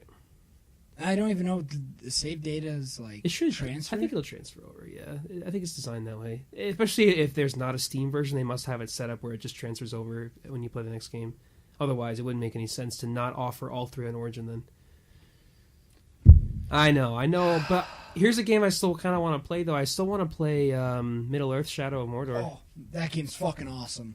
That's one of the best action games I've played. Wait, Shadow of Mordor, Shadow of War was the newest one, right? Shadow of War is one where you have the armies and shit. Yeah. Okay, Shadow of Mordor is the original, the first one. Shadow of Mordor is first. Because that one reminded me a lot of Assassin's Creed in the Middle-earth universe. Maybe some more cool mechanics with like boss fights and how you have like the Nemesis system, stuff like that. The Nemesis system is fucking sweet, dude. It's so cool. So that's what I want to game play. Fucking awesome. That and like the combat in it is so much fun. And like you can ride all the different beasts and you can fucking have all these different powers. I do not like Assassin's Creed. So games that are like Assassin's Creed, when I heard it was like Assassin's Creed, I wasn't sure if I wanted it. But then when I heard it was like Assassin's Creed but way better in every shape or form, I was like, okay, I'll try it out. Well, they said it was like Batman meets Arkham meets Assassin's Creed. Because it has like the free flow combat and stuff. I was like, well, I love Batman and I like Lord of the Rings, so I'll try it out. And then like the whole like moving mechanics, like running and jumping and fucking climbing and all that shit, I was like, yeah, this is the game for me. This game's fucking sick. Well, that's what I want to try out. Actually, I just beat my other story game I was playing, Life is Strange. How was it? So you found out who the killer was? Yeah. Wasn't it the teacher? Or something? Spoilers. Yeah. The game came out like 4 years ago. Yeah, I'm at this sure point, it's done. The teacher. So what was... I've never played that game. What the fuck is the point of it? I don't understand why people like it so much. It looks weird. It's kind of like... it's a very sort of indie kind of experience game. Like, for me, it was nice because it's got a nice like backtrack or a soundtrack to it. It's very relaxing. It's like you just kind of put some headphones on, you play the game. It's really one of those things... It's very like Telltale Games-esque, but... At the same time, it's kind of its own... Yeah, rest in peace, right? It's kind of its own thing, though. It's very relaxing. At some points... Now, before you finish, yeah, can we please just talk about how sad we are? About Telltale Games? Yeah. I heard that they kind of fucked up themselves, though. That they kind of fucked themselves over. They did, in a way, because they never really added anything new to their games. But they were so fucking good. Did you play the original Walking Dead game? Yes, the original Walking Dead game. God, I was so invested in that when I played it. That was... The last controller I ever broke was because of that motherfucker. Dude, the whole end scene where you like cut yourself and like spread yourself in the blood to like cut your fucking arm off. Is that what you're talking about? Oh yeah. Wait, you cut your arm off? You serious? I cut my arm off. Yeah. Holy fuck! I think I might just cut myself a little bit because you like take the blood and mask yourself, right? No. What was that? Because at one point you have Clementine and you're like walking through that whole horde of zombies. No, that's when you're going to find Clementine. Okay. You have the cleaver, and you just fucking walk through all the fucking zombies to go into the hotel where Clementine that's is. Right. She's kidnapped, and you just fucking use the cleaver and you kill everything that comes your way to go find her. But dude, when at the end of episode 4, you cut the arm off because my friend told me that Lee died before I finished it. Oh, so I was super fucking pissed. What the hell? I was Which fucking friend was mad. I haven't talked to him in a couple of years. But That's it was probably Michael, and I'm still fucking mad. It's probably for that. What a shitty spoiler. And I didn't know how it was going to happen or anything. Or I thought maybe I was like, oh, it's a choice-based game. It doesn't have to die. So at the end of fucking episode 4, when Clementine's gone, you go and you see her hat behind the dumpster, and you reach out to the dumpster, and the guy fucking bites you. As soon as I was bitten, I just sat there and I looked like my eyes were wide open, my mouth was agape, and I was like, oh no. I literally I couldn't move. And then the option came up on the screen show them or hide it, and I until the last second, literally the last fucking inch of the line, I didn't even see the options, and I was show them. So I just hit it, and then they were like, oh no, Lee, oh no, and then I looked at the TV. Because I had this game for 6 months by this point. And I beat episode 1. Episode 1 was really good. Yeah. And then I started episode 2 and then I just never played it. So then a couple months later I was like, you know what, fuck this. I'm playing through all of it. So then I started episode 2 and I played through to the very end. All just straight one shot. And then when that happened, I stopped playing. I wasn't moving. I had my fucking lazy boy set up right in front of the TV in my downstairs living room. and I was just looking at the TV. I had the controller in my hands. I just went. I looked at my wall and I chucked my fucking controller at the wall as hard as I could. Wow. I was like 11 or 12. That's a lot to handle. Fucking heated. I was mad, dude. I was unbelievably mad. And I still am, because Lee was a great guy. He's a really good character. And then season 2 was really fucking good. With Clementine? I never played it, actually. Season 2 was really good. Okay. It wasn't as good as season 1, but season 2 was really good. The ending to season 2 really fucking got to me. It really made me sad. I should buy it and play it, actually. You should. The Telltale Batman game was fucking sick, too. Okay. Telltale Batman games. The Wolf Among Us was good. I heard that was really good. I heard people are really pissed that the second one's not going to be made, obviously, now. Well, they have like this little horror team of 15 people still, and they're trying to find backers to give them enough money so they can finish The Walking Dead and Wolf Among Us series. Because they're on the final season of The Walking Dead right now, and there's 3 episodes left. Oh, shit. They've already made 2 so far? Yeah, okay. And they won't be able to finish it. So, like, they're trying to find backers and stuff. There's a lot of interesting stuff coming out now about that, how... I watched the whole video. This guy did his name's Clean Prince Gaming. He's pretty cool. Oh, I love... Great he did a cool video about Telltale. Yeah, did you watch the video? I watched it for like 5 minutes and then just got sad and I just stopped. Well, it's pretty cool because he did that video. He made the content. He does a couple of little entries. He'll be like, hey, by the way, like, you know, this was made before they closed down.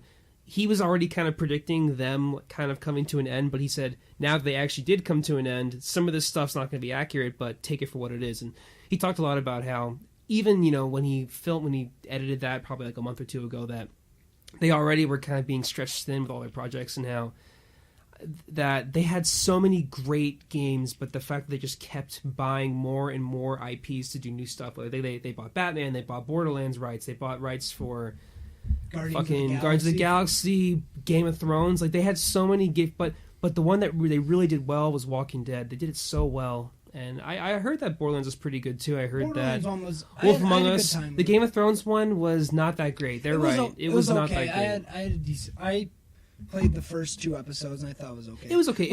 I had one problem with the Game of Thrones universe. It's because, like, it was supposed to take place in the Game of Thrones universe, which is already set, canon, everything goes along this linear path. So I knew, like, no matter what I did, wasn't really going to change anything. Whereas in the Walking Dead game, it's set in, like, that fucking IP or whatever, but a whole different story. Yeah, yeah. Whereas, like, the Game of Thrones one was a different story, yes, but it involved all the characters that were in the main story. Like, none of the fucking characters besides Glenn were in the fucking Walking Dead games. Yeah. They just weren't in them. So, like, it was a completely separate thing.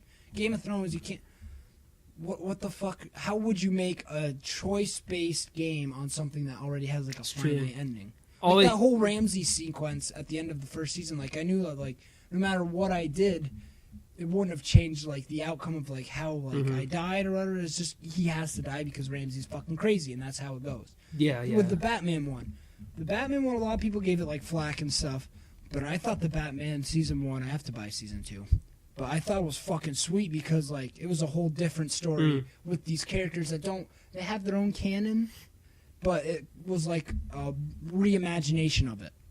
Yeah. Whereas the Telltale Game of Thrones game was just in the universe. They should have somehow figured out a way just to say right away. The Batman game was fucking sick because it turned out like his parents were, like, part of Falcone's tribe, or, like, his crime family, and, like, there's all this different stuff you could do, and you could choose to kill people or just beat the shit out of them. That's pretty cool. You could be really brutal, or you could be, like, regular Batman, like... And plus, what was really cool about that is it focused as much on Bruce Wayne, if not more on Bruce Wayne, than it did on Batman. That's pretty cool. Which was... I thought that was fun. That's probably... And that's why... And what's really cool about Season 2 is the Joker. Your actions as Batman change what the Joker becomes. Like, if you're, like, a really ruthless Batman or something, like, the Joker ends up being the good guy. Oh, wow. He's, like, a vigilante, and he's, like, the good guy in the story. That's really cool. That's what I heard. I'm not completely sure, but that's what pretty I read. Sweet. But if you're, like, a great Batman and, like, you don't kill anybody and, like, you're not brutal or anything, like, he becomes crazy and is the bad guy. Which I thought was really sweet. Interesting, yeah.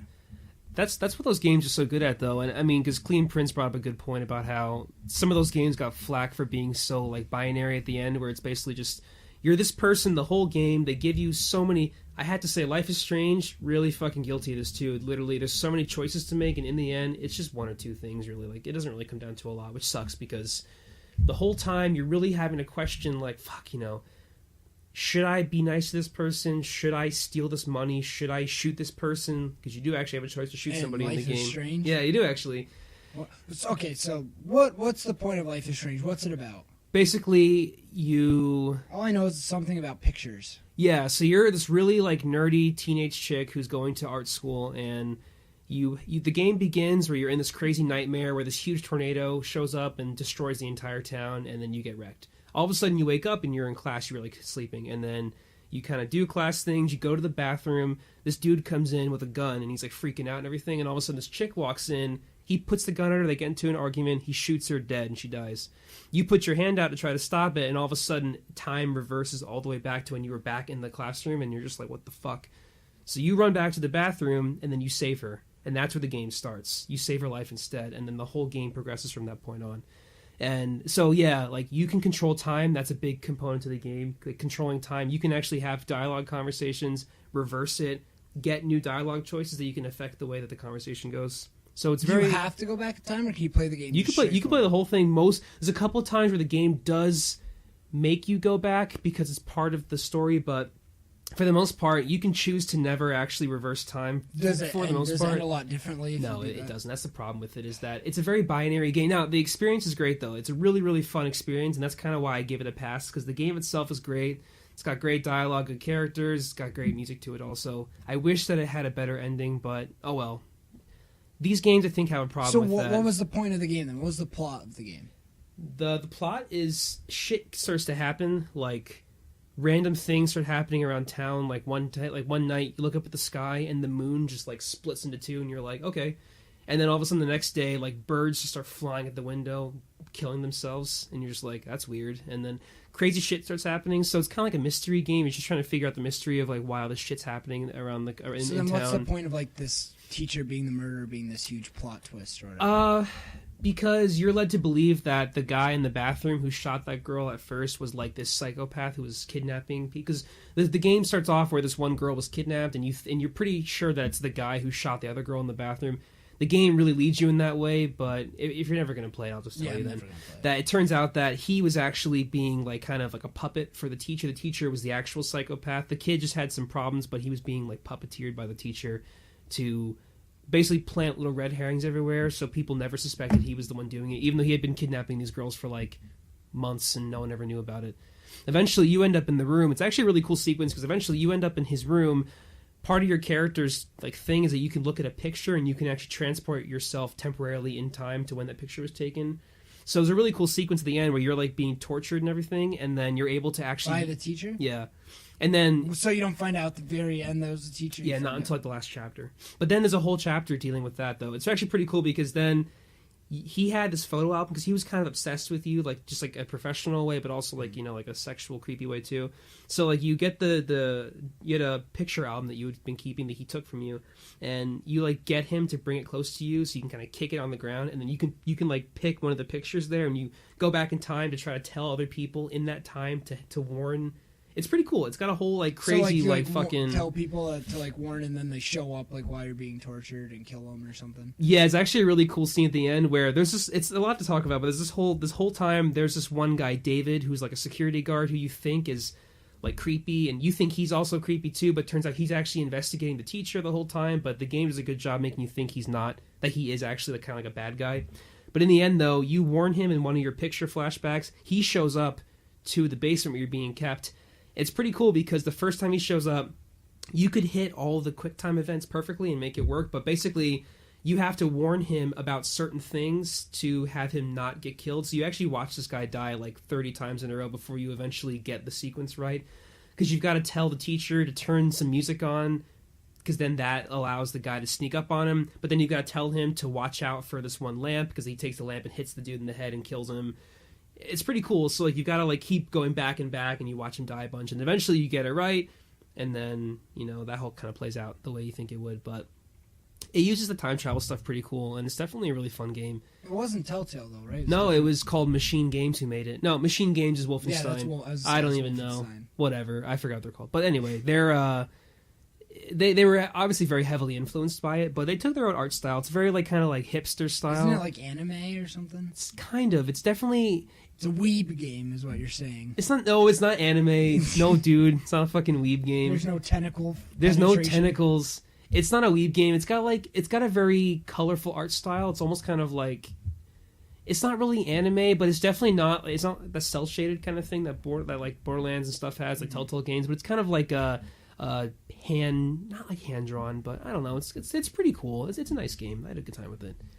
But yeah, losing Telltale Games does kind of suck. I hope that this vacuum of space now, where there's not this like decision based story game, I hope that they're gonna find someone who can fulfill that slot. Well, hopefully they find somebody to do it. Oh shit! Sorry. That's all right. I fucking bumped the table. Hopefully they find somebody who can do it better. Yeah, with more options and more actual consequence. Exactly. This is what I was going to say. Is that the one thing, and this is what Clean Prince Games talked about. Because I think Telltale did a great job with setting the foundation for it. There needs to be like a game where like literally like a game like fucking this new Detroit Become Human game like that has so many fucking options. Every single thing can be like different in it, and there's these all branching pathways and everything. Like that should be like where Telltale becomes, where like everything could be different. I know there has to be like a general structure because like you need to get from A to B, but like I know Lee can't just die in fucking the first episode, or Clementine can't just die in the first episode. But there should be something to where like. The ending shouldn't just be the same with like one or two different things. Yeah, it should be more completely different. And I know it's so hard to write a game like this, so I understand. At the same time, I don't. But if you have to, dude, hire like 300 writers, have like 10 writing leads or whatever, have one fucking director, like have an entire writing squadron. I don't even give a fuck how many people you have there. Just if your game's going to be about dialogue, have like 50 people coding and making the game, but then have like 7 times the amount of people writing it. Make this the most mind-boggling story-based game in the world. Where literally, okay, great example of this, Until Dawn. Until Dawn, now, the ending is always just going to be, like, you... Have you played Until Dawn? I've watched it being played through. I'd say you don't have PS4. I'm getting a PS4. Oh, sick. Alyssa, when she showed up and said, I got you your birthday and Christmas present. Yeah. I was like, oh, fuck, what is it? I was like, it must be big if it's for Christmas and my birthday, whatever. I was like, ooh, what is this? And I was like, does it involve superheroes? She's like, no, it doesn't involve superheroes. I was like, fuck, that means I'm not getting Spider-Man. All right. Then we get in the car, and she hands me it, and I look, and it's Spider-Man for the PS4. Okay. I'm like, oh my god, this is the greatest thing ever. I was like, but I don't have a PS4. She said, your PS4 is coming in the mail. And I was like, you're the greatest person I've ever met in my entire life. Have all of my children, please, God. That's awesome. Oh, I'm so fucking pumped. I'm going to get Until Dawn, God of War, Horizon Zero Dawn, Holy shit, you're going, Uncharted. You're going in. Well, dude, the PS4, I've missed out on so many fucking games because the PS4 is better than the Xbox One, and the Xbox One has 0 good exclusives. Except for, like, Gears 4. Gears 4 is sick. Yeah, it's pretty fun. What other exclusives are there? Sea of Thieves? It's the worst game I played in my entire fucking life. You know I fucking hate Sea of Thieves, and I'm going to get mad here because I waited so long for that fucking game to come out. I bought the Game Pass. I sat there. I started downloading it at 12 o'clock at night, waited for it to be finished. I was at Alyssa's parents' house, and they didn't have that great of internet, so it took a long time for it to download, but I was like, I don't care. I'm going to sit up here. I have work in the morning. I don't care. I'm going to play this game. I played it, and I was like, oh, this game's all right for like an hour and a half. I was like, this game's probably kind of fun. Mm-hmm. And then I started playing the next day. I played for about 3 hours. And I was like, well, this is pretty fun. Let's see what else I can do. Oh, these are the only missions I have unlocked right now? Oh, that's okay. I'll play through more and I'll unlock more stuff. So then I played through more and unlocked new missions. And I was like, ooh, new missions. Okay. I just went to a bunch of different islands to fight skeletons. Oh, let's see what this new mission... I'm a level 5 now in this category. This is going to be great. It's going to be fucking awesome. Go fight skeletons.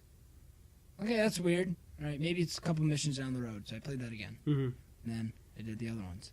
And then I did that. Turns out it's the same fucking 3 missions over and over and over again. And it fucking sucks. It's fun for an hour.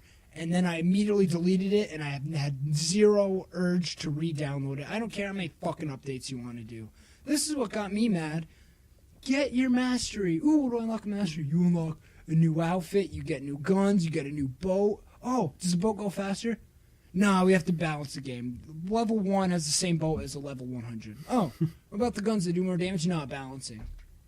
Oh, so you got me a color skin and fucking weapon skins for mastering the game. Sounds like For Honor, You're too. supposed to put like 100 fucking hours into it, and it doesn't give you jack diddly dick. Fuck that game. Fuck Rare. I love Rare. They made a lot of great games. Oh, that was Rare? But lately, that's too they bad. haven't made anything worth anything. Okay? Their best games are their fucking remasteries of their old games. Like Perfect Dark. But Time Splitters, are they? They're not Rare. No, that's a different company. Well, Well, Free whatever. Radical. That's Free Radical. Fuck Rare. Okay? They had their shot, and they fucking blew it. Bunch of pieces of shit. All right, continue with what you were saying. You basically, wow. I mean, yeah, that's pretty intense. I don't even know what I was gonna say. You got fucking fired up. Something I was talking about Spider-Man. Something to bring into me talking about Spider-Man. I don't know. It was It was Until Dawn. Okay, that's what you're talking about. Oh, Until Dawn. Holy shit! Yeah, I forgot about that. And oh yeah, because of the story thing. Yeah, Until Dawn has got a really cool format because, well, if you're, do you know anything about the game at all? I know a decent amount about the game. I know that like you take a test to see what you're scared of, and like every character can die or every character can like live, and there's all these different options. And like one option, like at the beginning, will start a chain of events that'll end up killing one of the main characters in ways that you didn't expect. And I know there's stuff like that. Yeah, you basically got it. I'll let you enjoy it then. It's really sweet. It's sick, No, actually. Tell me some of like the stuff, because I don't know. I don't watch playthroughs or walkthroughs or anything. I'd rather just people tell me. Usually I don't, but I've only watched them through things I couldn't play. Like I watched The Last of Us playthrough. I watched Until Dawn playthrough. I couldn't play them myself, so I did that. But the game's really good at giving you multiple options throughout it, and you really feel like your choices do actually have effects on Do things. they have an effect, or is it kind of like the same? No, games? they really do. Until Dawn's a great game. Give me an example. Where, okay, a lot of times certain characters will pair up, or they'll pair up because they had certain likes for each other, and so it basically, like, the story itself plays out differently if you have different characters, because you can have dialogue choices, you can do certain things with certain characters and they'll like you or hate you more. And there's certain characters where if they like you a lot, let's say that you're at a point where you have to like save their life, and they say, quick, follow me, trust me, and they can say, no, fuck you, I'm not going to go with you, I'm going this way. They go that way, they die. So if you had made dialogue choices or done things earlier in the game that they trusted you more, they would have followed you, they wouldn't have died in that situation. And that's definitely a pretty common, that's like a one-time thing. That happens a lot in that game. Is there a way to have every character live? Absolutely. Yeah, 100%. Is Good there luck. a way to have every character die? Absolutely. That one is almost harder because you really have to be a complete... I watched somebody play through it and they intentionally fucked up every QuickTime event, every single thing, and it was actually tricky to get characters to die, but... Oh, I know exactly what you're talking about a thing you do in the beginning that can affect whether a character dies later on or not. I know exactly what you're talking about. It's a good scene too, actually. Tell me what it is. No, I can't tell you. I don't mind about spoilers, because like, even if I do play this game, it's not going to be for a while. So like, either I'll forget about it, or it'll make me like, because I hate fucking spoilers, but if it's something that like really interests me like this, like, I can kind of deal with spoilers now to like make me appreciate the game more and actually make me want to go out and play it. You sure? Yeah, go ahead, spoil it for me. Because but I don't want to. Also, it's choice based. It's You're not right. like a story. It's not like if I were to play Spec Ops: The Line, like, it ends pretty much no matter like what decision they make. It ends in like one of a couple ways. Like the story goes on like this the whole time. If it's choice based game, like that's just one scenario that it could have been. But you might make this choice though, and then you know what's going to happen, and it's really cool That's to all see. right. Just tell me. Just fucking tell me. Come on. I'm giving you the go ahead. You fuck. Okay, so basically, there's a spot. I'm not going to say the context. I'll just say the moment, and then the moment later on that happens. So in the moment, How early on is the first moment? pretty early on, like maybe like the first 2 hours or so. How long doesn't the game It's only like- take like 4 hours? No, it's decently long. It's like 6-7 hours maybe. It's not bad. But basically, you're in this room, two people. You're both at a thing, and there's a gun in the middle, and there's a person on the loudspeaker who says, you know, one of you has to do something about it. Like one of you has to die. It's kind of like a Saw moment. One of you, if you don't do that, you're both going to die in a minute, whatever. So the game is like ticking down, and you're both just kind of sitting there. And like you're one of the characters, you have to make a choice. Either you take the gun, you shoot yourself, or you shoot the person across from you. If you take the gun and you pull the trigger at the person across from you, it's a blank. It's not actually real. But later on in the game, if you're trying to run away from something, the other character who you pull the trigger on is at the door, and if you pull the trigger on them, they'll literally hold the door closed and they'll watch you get killed. Like they'll watch you get murdered, which is pretty cool. Oh, that's actually pretty sweet. Yeah, but if you did to yourself, though, now later on they may or may not, because again, it's the game, instead of being like, option A or B, where the game is like, oh, you chose this option, so this option happens later. It's kind of more of like a karma, like a flowing karma thing, where you could make. I thought you control all the characters. You do at certain points. There's certain times where like someone's following you, or you're like the person who's like leading. The main character that you play as?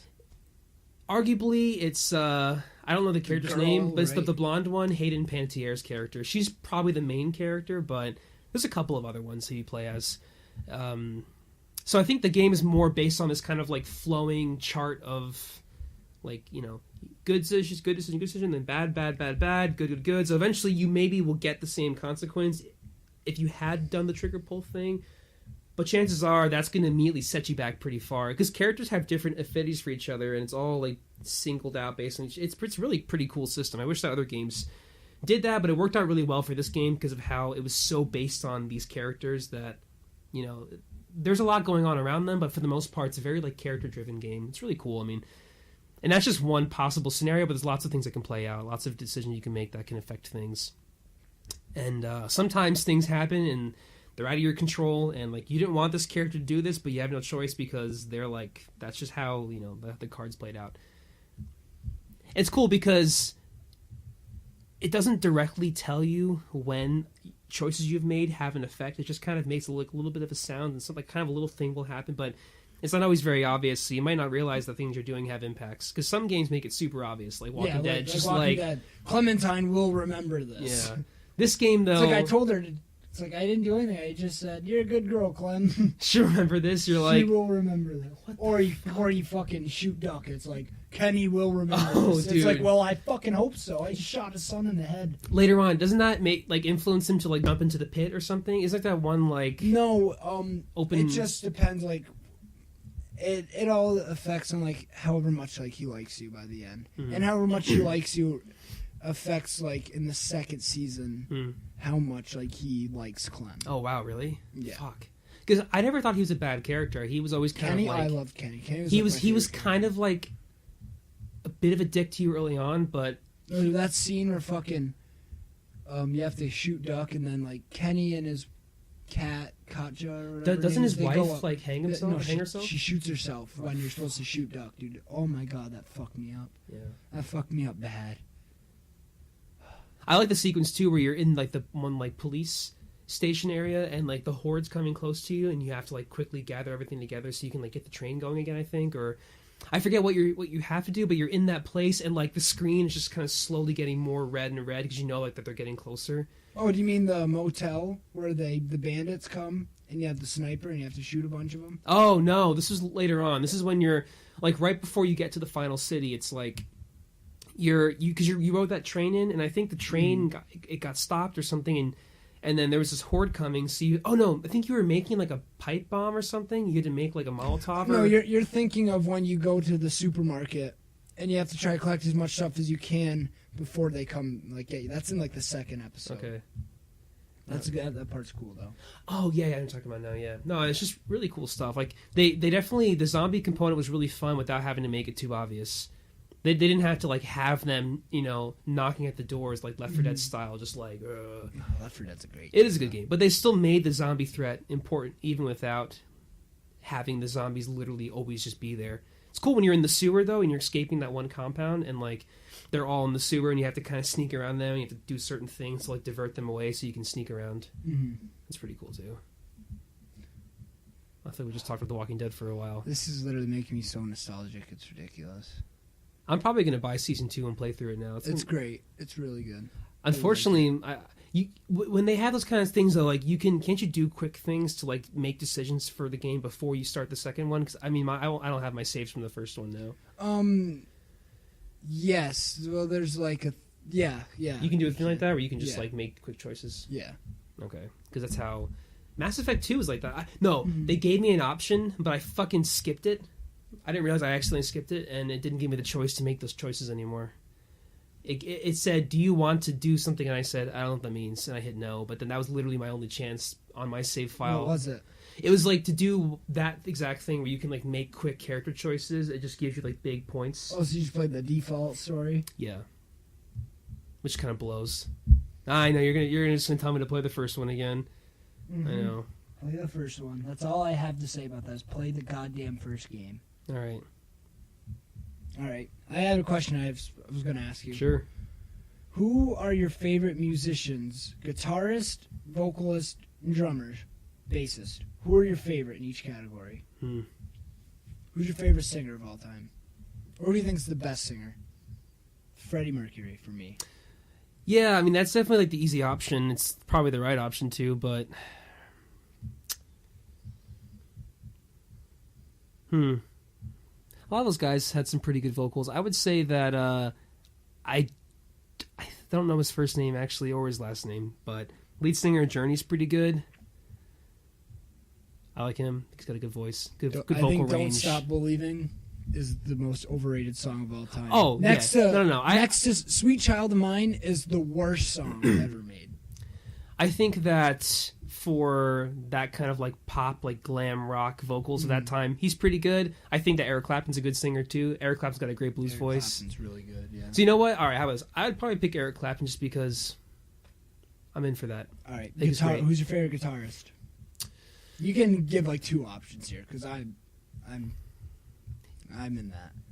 We're probably going to have different options because of Different our genre listening styles. preferences, but I'm going to probably say that probably Santana, great guitarist, and then maybe Hendrix, Jimi Hendrix. I and would go Santana with are two really Dimebag good. Darrell from Pantera and Eddie Van Halen. Oh yeah, okay. Sinister Gates is up there too, as is obviously like Jimi Hendrix.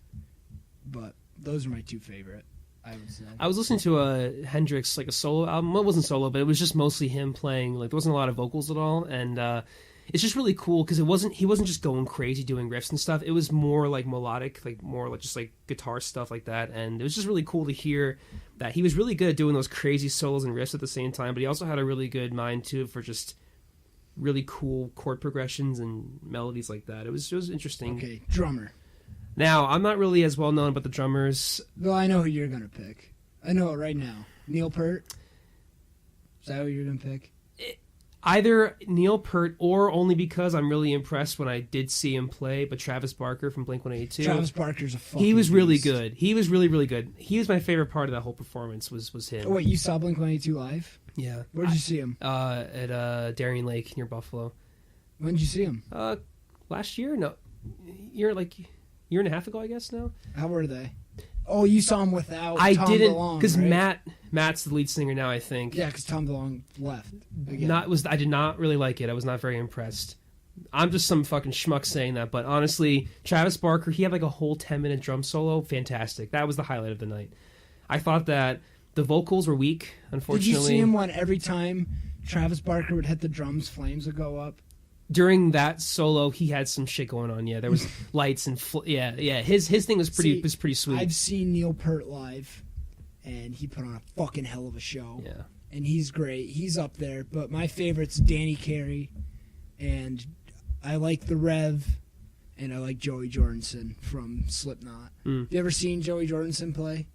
Dude, he is... It's hard to believe, like, you're watching him play, and you still have, like... You can literally see it with your own eyes and be like, that's not real. Like, he's not actually doing that. But he's moving so fast. I'll show Well, he does this thing where fucking they'll put him in, like, this hamster ball.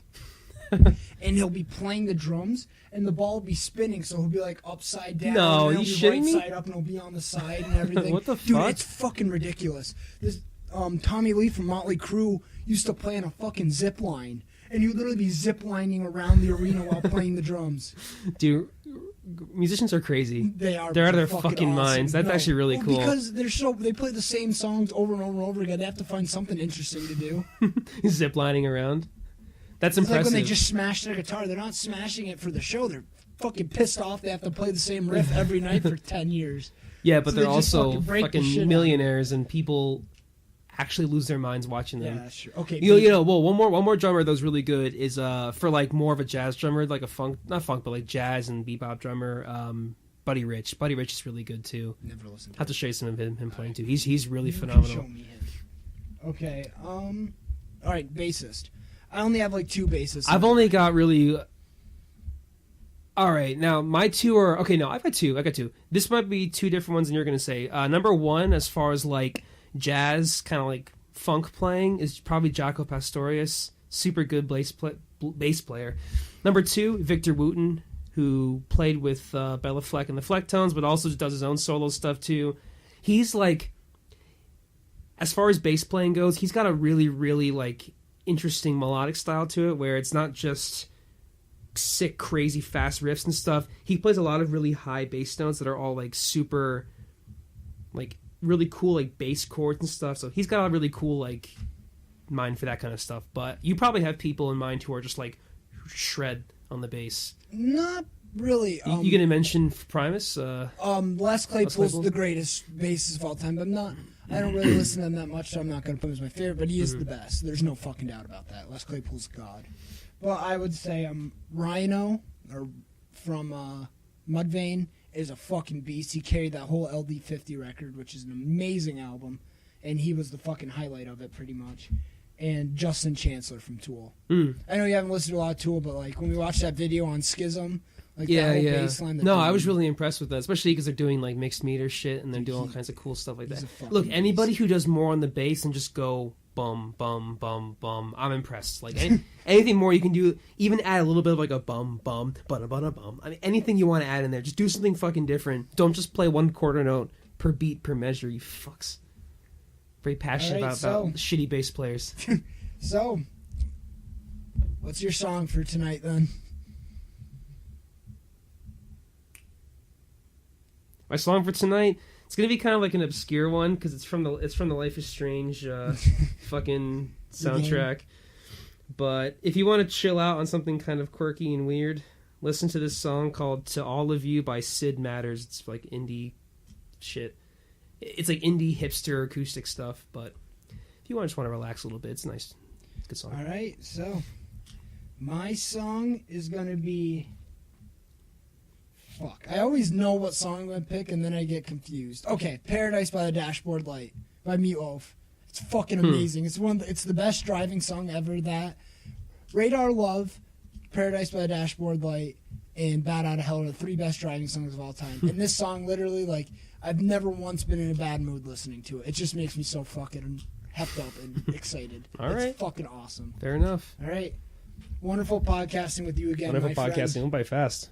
Hey. It's a quick one. It wasn't that quick. It was like an hour and a half. Hour 40 still? It's pretty good. Yeah, it's not bad. All right, until next time. I didn't even get to use my swear words. My homophobic slurs and my racial slurs. Well, you know what that means? It means I get rollover data. Oh, no, podcast is still rolling. Do you want to throw them in right now? Nah, it'd just be cheap at this point. Fair enough.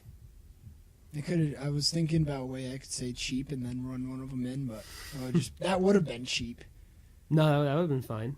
Nah, we'll use the rollover data. Sorry, I'm sorry that I'm nagging you right now. No, it's okay. I'm being kind of a nagger, and I'm bothering you. Nagger? Oh, you said nagger. Nagger? Josh, fuck off.